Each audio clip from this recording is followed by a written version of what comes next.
Hello student, मैं राजेश बंसल। आज साझेदारी के सामान्य परिचय से संबंधित आपको कुछ जो महत्वपूर्ण शब्दावली है उसके बारे में मैं इस वीडियो में आज आपको बताऊंगा।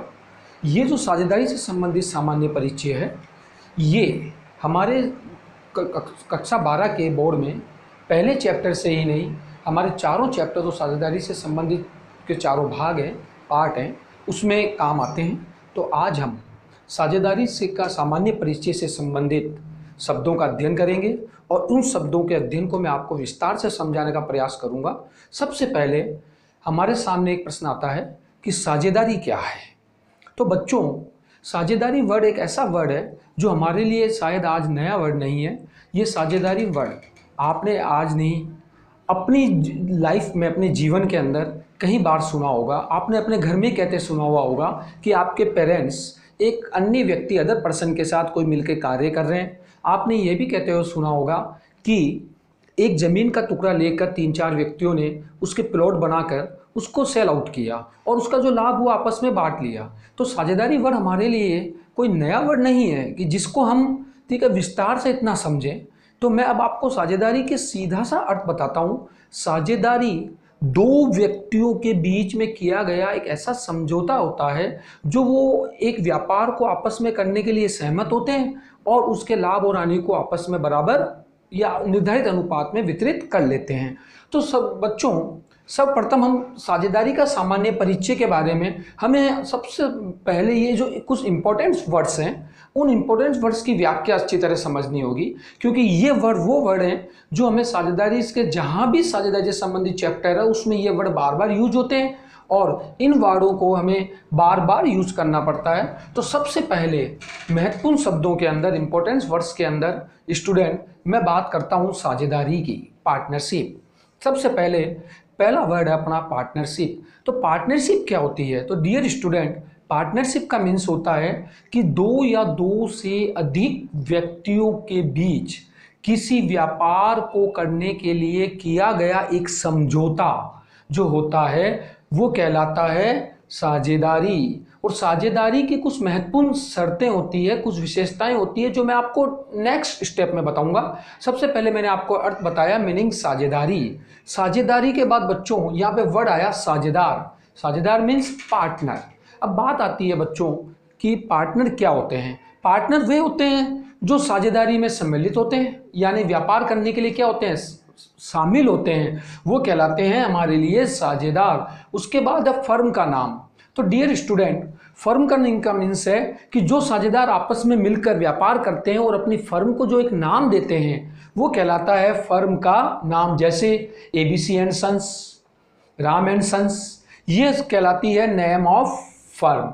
उसके बाद बच्चों एक वर्ड आया है पार्टनरशिप डीड, साझेदारी संलेख। तो देखो बच्चों, सबसे पहले मैं आपको साझेदारी के बारे में स्टूडेंट्स एक बात बता दूं कि हमारा भारतीय साझेदारी अधिनियम, जो साझेदारी है वो एक अधिनियम के साथ जुड़ा हुआ है। उस अधिनियम का नाम है इंडियन पार्टनरशिप एक्ट, मीन्स भारतीय साझेदारी अधिनियम 1932।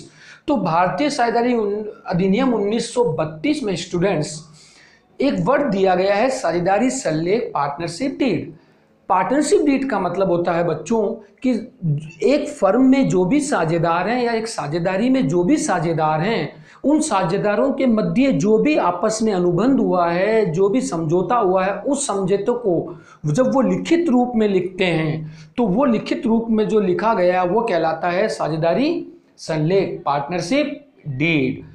पर बच्चों, इसमें मैं आपको एक महत्वपूर्ण बात बता दूं कि कहीं भी भारतीय साझेदारी अधिनियम में इस बात का उल्लेख नहीं है कि साझेदारों के मध्य जो समझौता होगा वो लिखित होगा या लिखित नहीं होगा। लेकिन अगर उनके बीच में लिखित समझौता होता है तो डियर स्टूडेंट वो कहलाता है पार्टनरशिप डीड, साझेदारी संलेख। उसके बाद हमारे सामने एक नया वर्ड है साझेदारों की पूंजी, मीन्स पार्टनर्स कैपिटल। जैसे नाम से ही एक्सप्लेन है कि जो साझेदार व्यापार में जो अपनी पूंजी लगाते हैं, पूंजी इन्वेस्ट करते हैं, इन्वेस्टमेंट तो आपने सुना है, इन्वेस्ट वर्ड तो विनियोग करना, तो वो जो पूंजी लगाते हैं, वे जो विनियोग करते हैं डियर स्टूडेंट, वो कहलाता है साझेदारों की पूंजी। उसके बाद बात आती है डियर स्टूडेंट स्थायी पूंजी और परिवर्तनशील पूंजी। तो डियर स्टूडेंट मैं उसके पहले आपको बता दूं, अब तक आपने जो भी महत्वपूर्ण शब्दों को, इंपॉर्टेंस वर्ड्स को आपने एक्सप्लेन किया है, वो वह वर्ड हैं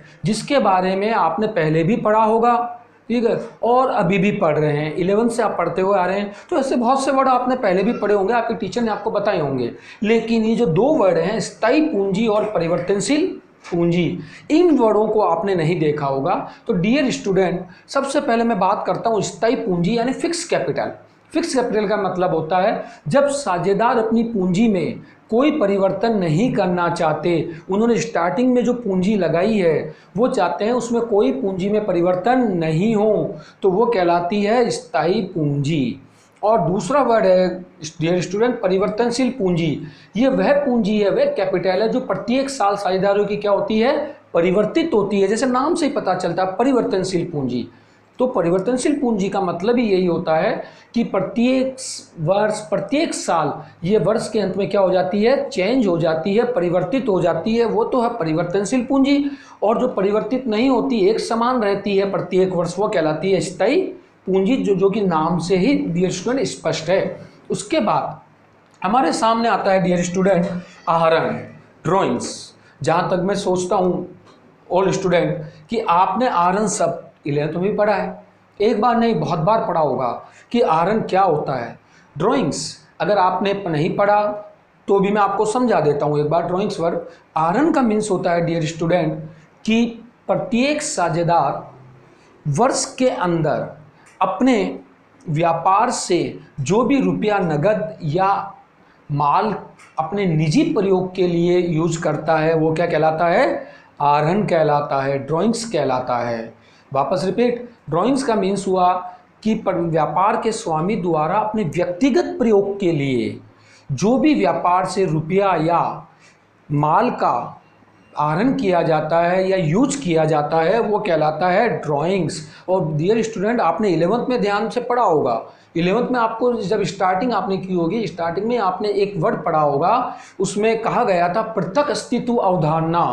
पृथक अस्तित्व अवधारणा का मीन्स क्या था कि सबकी व्यवसाय के स्वामी और व्यवसाय दोनों को अलग अलग माना गया है, यानी कि व्यवसाय का स्वामी अलग है और व्यवसाय अलग होता है। इसका मीन्स हुआ डियर स्टूडेंट कि व्यवसाय का स्वामी सिर्फ लाभों का अधिकारी है, सिर्फ लाभों का अधिकारी है। इसीलिए ड्राइंग्स, जब व्यापार का स्वामी अपने व्यापार से नगद या किसी भी वस्तु का अपने व्यक्तिगत प्रयोग के लिए यूज करता है तो उसे आहरण मानकर उसकी अलग से प्रविष्टि की जाती है, इसलिए इसका वर्ड है ड्राइंग्स।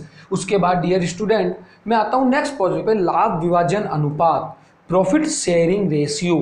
लाभ विभाजन अनुपात का मतलब होता है कि प्रत्येक साझेदार जब व्यापार से जो भी लाभ अर्निंग किए जाते हैं, जो भी लाभ कमाए जाते हैं, उनको प्रत्येक साझेदार को किस अनुपात में वितरित किया जाएगा, वो कहलाता है लाभ विभाजन अनुपात। और डियर स्टूडेंट, यहाँ मैं आपको एक बात बताना चाहता हूँ कि प्रॉफिट शेयरिंग रेशियो जो है वो साझेदारों के आपसी अनुबंध पर निर्भर करता है कि वो किस अनुपात में लाभों को बांटना चाहते हैं। ये कंपलसरी नहीं है कि लाभों का बराबर बंटवारा ही किया जाए, ये स्टार्टिंग में उनके बीच तय हो जाता है जब पार्टनरशिप डीड बनाई जाती है। मैंने आपको कहा था अभी साझेदारी सल्लेख, जब पार्टनरशिप डीड का निर्माण होता है तो उस डीड के निर्माण के अंतर्गत स्टार्टिंग में ही प्रत्येक साझेदार द्वारा जो लाभों का हिस्सा है किस अनुपात में बांटा जाएगा, किस अनुपात में डिस्ट्रीब्यूशन किया जाएगा, उसके बारे में वो पहले से इसका समझौता कर लेते हैं। वो कहलाता है लाभ विभाजन अनुपात, जो कि हमारी साझेदारी के लिए एक महत्वपूर्ण हिस्सा है।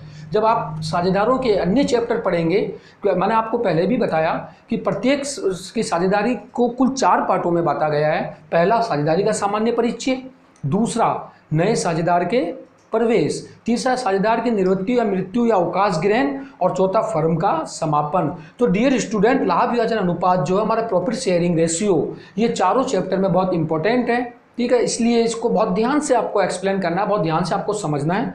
उसके बाद है लाभ हानि नियोजन खाता, P&L एप्रोप्रिएशन अकाउंट। तो डियर स्टूडेंट, आपने यह इस नाम में देखिए इस 2 वर्ड आपके सामने इसमें समाहित है, P&L एंड एप्रोप्रिएशन।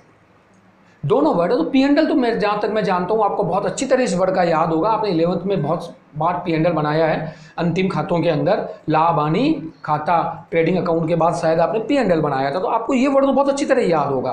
तो पी एंड एल के आफ्टर आपको जो एक वर्ड दिया हुआ है एप्रोप्रिएशन अकाउंट। एप्रोप्रिएशन अकाउंट कब बनाया जाता है? जब किसी साझेदार को वेतन, बोनस, कमीशन या जनरल रिजर्व में लाभों का कोई पार्ट अलग करना है, तो उसके लिए पी एंड एल के बाद एक P and L appropriation account बनाया जाता है और लाभ हानि खाते का जो भी लाभ या हानि है वो सब प्रथम इस खाते में ट्रांसफ़र किया जाता है।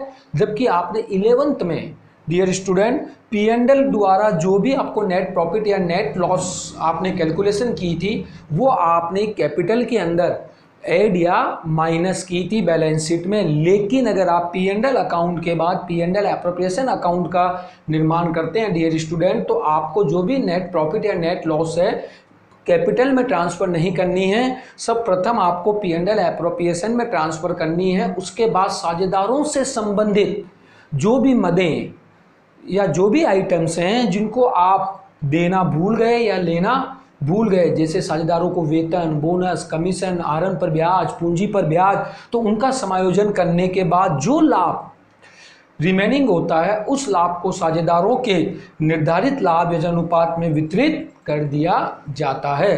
तो डियर स्टूडेंट आपको जो मैंने आज ये इंपॉर्टेंट वर्ड साझेदारी से संबंधित, पार्टनर से संबंधित इंपॉर्टेंट वर्ड्स बताए हैं, वो इंपॉर्टेंट वर्ड्स जो आपके सामने हैं, हमें ये सारे वर्ड हमारे अध्याय 1st, 2nd, 3rd और 4th चारों में मिलेंगे। तो उसके अतिरिक्त मैं आपको एक बात और बता दूं डियर स्टूडेंट कि साझेदारी जो वर्ड है, इस साझेदारी वर्ड का निर्माण हुआ है भारतीय साझेदारी अधिनियम 1932 के अनुसार। तो इसका मीन्स हुआ कि हमारा साझेदारी जो है वो पूरा एक अधिनियम के अंतर्गत कार्य करता है। कौन सा अधिनियम? इंडियन पार्टनरशिप एक्ट 1932 के अंतर्गत इन सब शब्दों को बहुत विस्तार से समझाया गया है, बहुत विस्तार रूप से व्याख्या भी की गई है। तो डियर स्टूडेंट आज हमने इस चैप्टर से संबंधित कुछ महत्वपूर्ण शब्दों का अर्थ जाना, मीनिंग जाना और ये जानने का प्रयास किया कि ये वर्ड क्या है। तो डियर स्टूडेंट मैं नेक्स्ट वीडियो में आपको साझेदारी से संबंधित जो अन्य हमारी थ्योरिकल और प्रैक्टिकल चीज़ें हैं वो समझाने का प्रयास करूंगा। डियर स्टूडेंट मैं ये सोचता हूँ कि मैंने आपको हर संभव इजी वे में समझाने का प्रयास किया।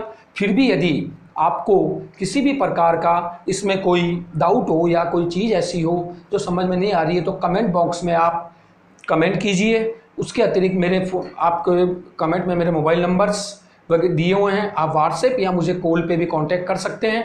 धन्यवाद।